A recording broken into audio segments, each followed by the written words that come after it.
So guys, 2008 model Ford Focus GTEC engine. Karamihan sa mga GTEC engine, yung kanyang hub is intiro, no? Hindi kagaya ng mga Japanese car or etc. Meron lang siyang dalawang bolt dito. So ito talagang angkop yung kanyang hub, ng solid, no? So gumawa tayo ng parang chisel na i-slide natin dito para mag-expand kundi.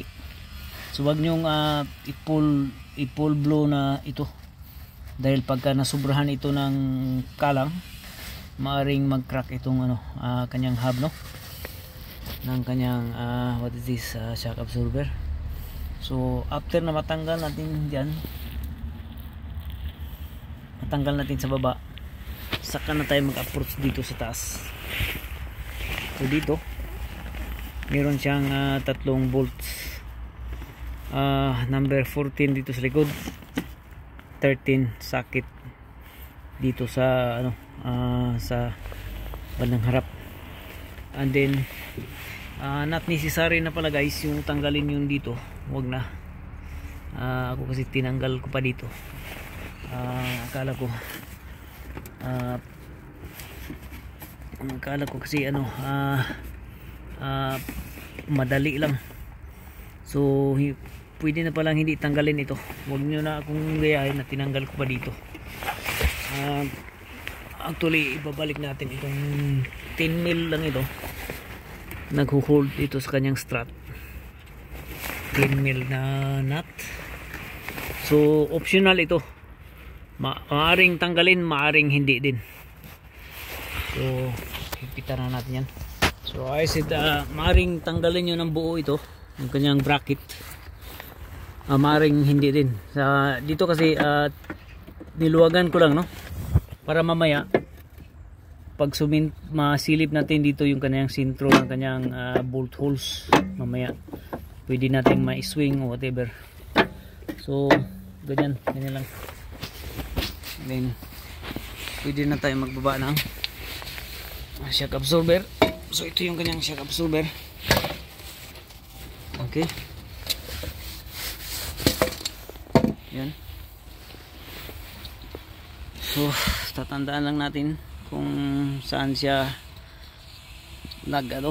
para mamaya madali lang i-align natin mamaya.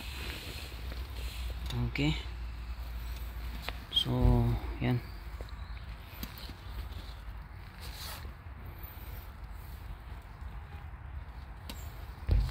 Okay guys, thank you. And then yeah, so ang karamihan kasi nito guys, kaya bumabagsak ito sa in-city, magkaramihan kasi dito siya mag-start siya ng leak. Ito siya wala pa siyang leak, pero sa kabila nagli-leak na rin sa kabila. Kaya the best thing is palitan na lang kabilaan para pareha sila ng rebound. Okay, so medyo ayos pa yung kanyang spring.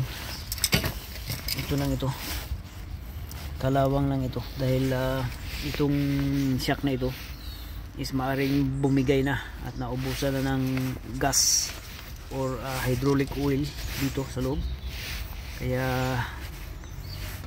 bumigay na din yung kanyang o-ring. So yan, papalitan natin.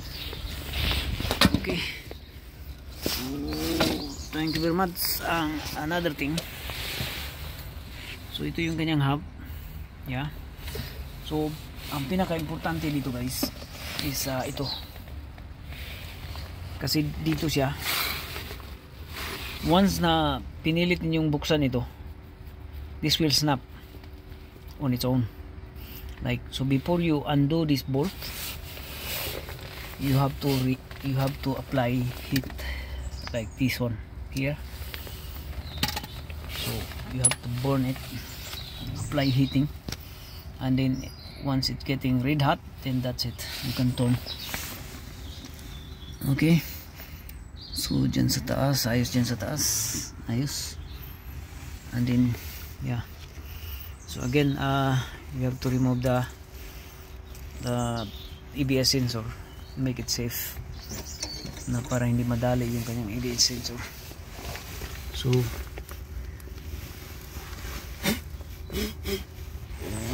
linisan pa natin yung ABS sensor dito. May nakapasok na dumi before natin ipasok. So this is now what we're going to do. What we're going to do is we need the comparison between this shock absorber here. We need to know if we got the right part here. So we have to compare bago tayo action, no? So ito siya.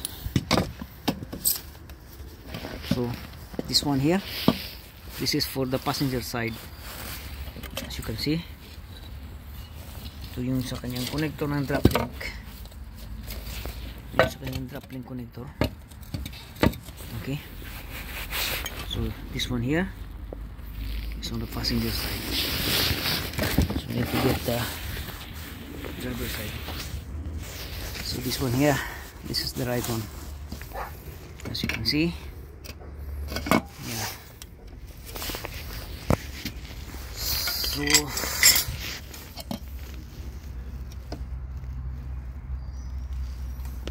yeah. So this is gas type, mga kaibigan. This is gas type na shock absorber. It's gas type. So ito bumigay na.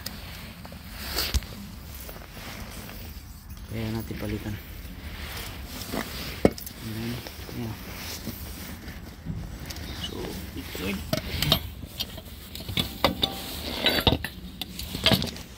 So again, wrap up natin, no?